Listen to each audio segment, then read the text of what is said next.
ആ കിച്ചണിക്ക് എല്ലാവർക്കും സ്വാഗതം. നമുക്ക് പെട്ടെന്ന് ഗസ്റ്റ് വരുന്നുണ്ട് കേട്ടോ. അപ്പോൾ പെട്ടെന്ന് ഒരു കറി തയ്യാറാക്കാണ്. പൊറാട്ടി പത്തിരിയൊക്കെ നമുക്ക് വണ്ടി ചെന്നാൽ കിട്ടും, കറിയൊക്കെ കിട്ടും. പക്ഷെ കറി നമ്മൾ ഉണ്ടാക്കുകയാണ് ഏറ്റവും ടേസ്റ്റ്. അപ്പോൾ നമ്മൾ വെളിച്ചെണ്ണ ഒഴിച്ചു കൊടുത്തിട്ടോ, 2 സ്പൂണോളം ഒഴിച്ചിട്ടുണ്ട്. അപ്പോൾ നമ്മൾ എണ്ണ ചൂടായിട്ടുണ്ട്. നമുക്ക് വലിയ ജീരകം ഇട്ട് കൊടുക്കുക.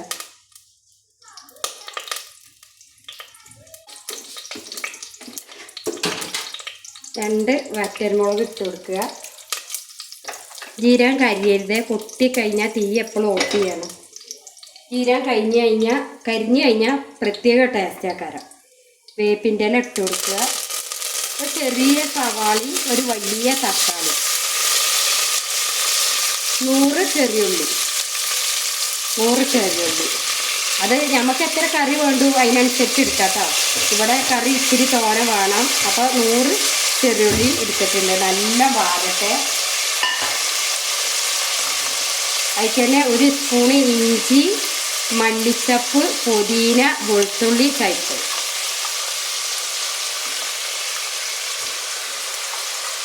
ഒരു 2.5 സ്പൂൺ ഇട്ട് കൊടുത്തിട്ടുണ്ട്. പച്ചമുളക് കീറാതെ ഇങ്ങനെ ഇട്ട് കൊടുക്കുന്നുണ്ട്. ഇനി നല്ല വാഴ. നമുക്ക് കുറുമിക്ക് ഒരു മസാല റെഡിയാക്കി എടുക്കണം.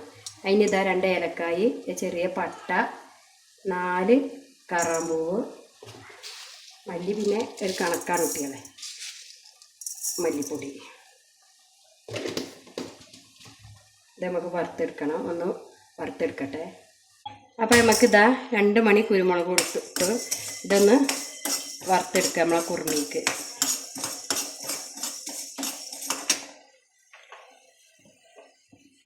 അപ്പോൾ ഇതാ നമ്മൾ മല്ലി കരിയാതെ മട്ടികൾ വറുക്കാൻ നോക്കണം കേട്ടില്ലേ. ഇതാ അതിക്ക് ഒരു 4 അണ്ടിപ്പരിപ്പ് ഇട്ടിട്ടുണ്ട് വറുക്കാൻ. അപ്പോൾ നമുക്ക് 1/2 കിലോ ബീഫാണ് എടുത്തിട്ടുള്ളത്. ഇട്ട് കൊടുക്കുക, പൊടി ഇട്ട് കൊടുക്കുക. എന്നിട്ട് നമ്മളെ ബീഫൊന്ന് ഇവിടെ കിടക്കട്ടെ. ഇനി നമുക്ക് മല്ലി വറുത്ത് വെച്ചത്, അണ്ടിപ്പരിപ്പും വറുത്ത് വെച്ചത് ഇട്ട് കൊടുക്കുക. തേങ്ങയും അണ്ടിപ്പരിപ്പും അരച്ചതാണ് നമ്മൾ കറിക്ക് ഒഴിച്ച് കൊടുക്കുന്നത്.